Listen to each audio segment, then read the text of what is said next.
ازيكم يا شباب، كل سنة وانتم طيبين. النهارده يا جماعة نتعرف على فرصة سهلة للسويد، فرصة هتسمح لك ان انت تقعد في قلب السويد لمدة 5 ايام وبجواز سفر ابيض. يعني مش هتكلف على نفسك اي تأشيرة، مش هتكلف على نفسك اي رسوم يا جماعة. يعني اللي حابب يسافر النهارده السويد ولمدة 5 ايام يبدأ النهارده يقدم على الفرصة ديت وبطريقة سهلة، يعني بخطوة واحدة يا جماعة. يعني الفرصة اللي هنتكلم عنها النهارده حتى لو كان جوازك أبيض وأول مرة تسافر تقدر تقدم عليها. الفرصة متاحة لجميع الجنسيات العربية، الكل يا جماعة يقدر يقدم على الفرصة ديت وشروطها سهلة جدا. بس قبل ما ندخل طبعا في التفاصيل، لو انت أول مرة تشوفنا ما تبخلش علينا بالاشتراك وتفعل الجرس، ويا ريت تشير الفيديو لأكبر عدد من أصحابك، الناس اللي هي بتدور على فرصة لأوروبا، الناس اللي هي ما معاش حساب بنكي، الناس اللي هي بتدور على فرصة للعمل داخل السويد. يا جماعة فرصة النهاردة زي ما بنقول كده مش هيطلب منك أي أوراق غير اللي هنتكلم عنها النهاردة. هتسمح لك الفرصة ديت إن أنت تاخد تأشيرة السويد، ولمدة 5 أيام هتقعد في السويد. كل حاجة هتبقى التكاليف عليهم. الفرصة ديت منحة مقدماها مدرسة يا جماعة. هنسيب اسم المنحة في قلب صندوق الوصف، كل الرابط بتكون موجودة في قلب صندوق الوصف للناس اللي بتسألنا على النقطة دي. هتقدم ازاي على الفرصة ديت؟ اولا كده يا جماعة، اخر ميعاد للتقديم على الفرصة ديت هيكون يوم 28/3، هتكون مدتها 5 ايام. قلنا متاح التقديم لجميع الجنسيات العربية. هتقدم الأوراق أونلاين، يعني ممكن تقدم من بيتك، ممكن تقدم من موبايلك، ممكن تقدم كمان وانت قاعد من غير حتى ما تتحرك وتروح أي مكان. كل حاجة من على الموبايل يا جماعة النهاردة. والأوراق اللي هتطلب منك هما ورقتين. اول حاجه قلنا السيره الذاتيه، ودي تعتبر من الاوراق المهمه. لو انت حابب تقدم على التاشيره او الفرصه بتاع النهارده لازم يكون معاك سيره ذاتيه باللغه الانجليزيه. تاني حاجه خطاب تحفيزي. خطاب التحفيزي دوت يعتبر من الاوراق برضو المهمه. ايه الدافع او ايه اللي خلاك حابب تقدم على الفرصه بتاع النهارده؟ بعد كده بتملأ الفورمه والطلب. الفورمه والطلب ده عامل له فيديو كده مدته دقيقتين أو 3 دقايق. في آخر الفيديو هعرفك الخطوات اللي هتبدأ فيها على الفورم ده، ازاي تملأ الفورم بطريقة صحيحة وتبدأ تعمل إرسال. يبقى 3 حاجات لما تيجي تقدم على الفرصة بتاع النهاردة: إن أنت يكون معاك سيرة ذاتية، تاني حاجة إن أنت يكون معاك خطاب تحفيزي، بعد كده آخر تاتش هنعمله اللي هو هنملأ الفورم ونبعت الفورم يا جماعة. وإن شاء الله ربنا يوفق الجميع. طيب انت هتحتاج حساب بنكي لما تيجي تقدم على الفرصة ديت؟ لا، مش مطلوب منك حساب بنكي. انت هيطلب منك اي اوراق تانية، تأمين صحي وحجز فندق. مش هيطلب منك تأمين صحي ولا حجز فندق.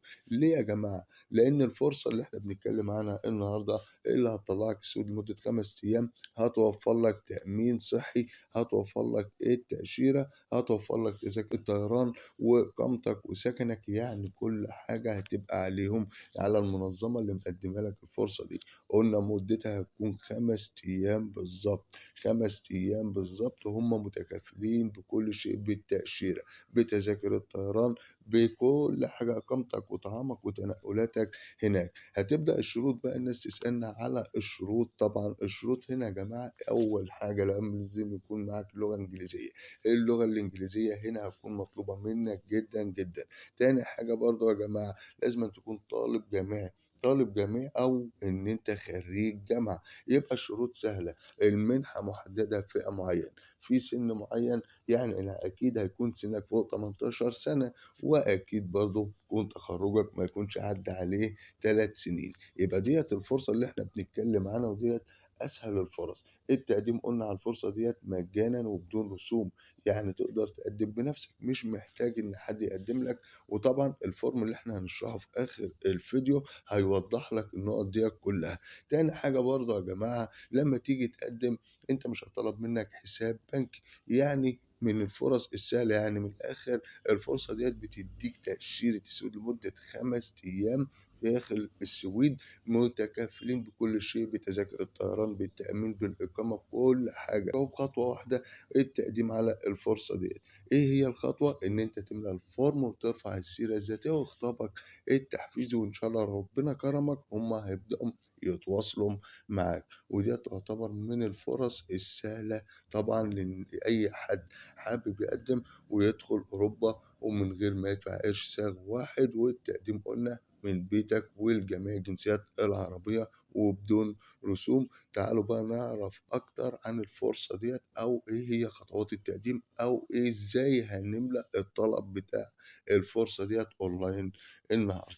يا شباب نتعرف النهارده على الفورم، إزاي هنملأ الفورم وإيه هي الخطوات بالضبط اللي هتتطلب مننا. أول حاجة يا جماعة عشان تملأ الفورم بتضغط على الرابط اللي هيبقى موجود في قلب صندوق الوصف. ناس كتير بتسألني فين صندوق الوصف ده يا جماعة، بيبقى أسفل الفيديو. بتدخل تضغط على الرابط اللي هيبقى موجود هناك، بعد كده بتفتح معاك صفحة شكل اللي احنا شايفينها ديّة يا جماعة. ديّة الفرصة اللي بنتكلم عنها اللي هتدّيك 5 أيام في قلب السويد. الطلب بنملاه إزاي يا جماعة، وإيه هي البيانات بالضبط اللي بتتطلب مننا. أول حاجة كلّها معلومات شخصية، إيميل أدريس. الإيميل الشخصي يا جماعة لازمًا أن يكون بتاعك أنت مش بتاع حد تاني، عشان لو ربنا ييسر لك الحال واتقبلت هيتواصلوا معاك من خلال الإيميل ده. بعد كده بتأكد الإيميل، بعد كده اسمك first name surname name واسم باباك أو اسم العيلة حسب اللي أنت حابب تكتبه. بعد كده birth year سنة الميلاد هنا، بعد كده تليفونك، وتحط هنا العنوان، وتحط هنا رقم البريد اللي عندك طبعًا اللي هو البوسطة زي ما بنقول كده بالضبط، والمدينة والدولة اللي أنت منها. وبترفع هنا معلومات الCV زي اللي هي السيرة الذاتية يا جماعة. السيرة الذاتية، بعد كده personal letter وخطاب الشخصي أو الخطاب التحفيزي اللي إحنا اتكلمنا عنه. يعني الفورم لو بصينا له يا جماعة هنلاقي فيه حاجات كتير سهلة. لو أنت حابب بقى تكتب what is your age، إن أنت تكتب إيه أهدافك أو عمرك أو الكلام دوّة، تعرف طبعًا تترجم النقطة ديّة برضه للغة العربية. لو أنت حابب يعني مش فاهم إنجليزي، أنا آسف طبعًا يعني، أو لغتك في اللغة الإنجليزية ضعيفة شوية، ممكن تترجم الصفحة للغة العربية وبرضه تسجل باللغة الإنجليزية عادي. بعد كده هتلاقي شوية أسئلة بتختار أيوه أو لأ، شوية أسئلة سهلة. يعني تقديم الفورم زي ما أنا قُلت لكم يا جماعة مش صعب. تقديم الفورم هي خطوة واحدة تقدر إن أنت تعملها بنفسك، طريقة سهلة للجميع، مش محتاجة منك إن أنت تضيّع وقت. يعني برضه لو أنت لغتك إنجليزية ضعيفة لازمًا تبدأ تترجم الورق ده وتقدّم بنفسك. كلّها اختيارات، كلّها والله اختيارات. الطلب سهل للجميع، ما حدش يصعّب الأمور على نفسه. لو أنت بقى حابب إن أنت تصعّب الأمور على نفسك، حد يقدّم لك وشوف هيكلّفك قد إيه بالضبط. بس لازمًا تكون مجهّز سيرة ذاتية، وتكون مجهّز خطاب التحفيزي، لإنه طبعًا اللي هيقدّم لك ويكون عامل لك خطاب تحفيزي هيكون عامل لك سيرة ذاتية، هيبدأ يملا لك الفورم باسمك. طبعًا كل الكلام ده هيكلّفك، الكلام ده أنت تقدر تعمله لنفسك. بعد كده بتعمل في الآخر إن أنت تمام وأوراقك وافقت على الشروط، وبعدين بتعمل تسجيل register. يبقى كده إحنا عرفنا إن الفورم ده أنت تقدر تقدّم عليه بنفسك وخطواته بسيطة. ما حدش يسألني يا جماعة إزاي أقدّم. لو ما أنتش عارف ترجم الصفحة للغة العربية، ما أنتش عارف وعايزني أقدّم لك، هتبقى التكلفة عليك زي ما أنت فاهم.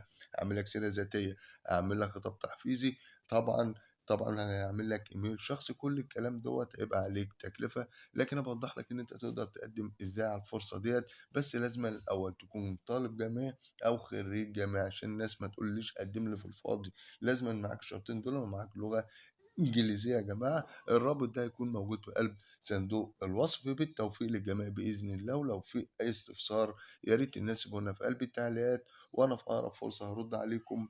وشكرًا ليكم وبس كده.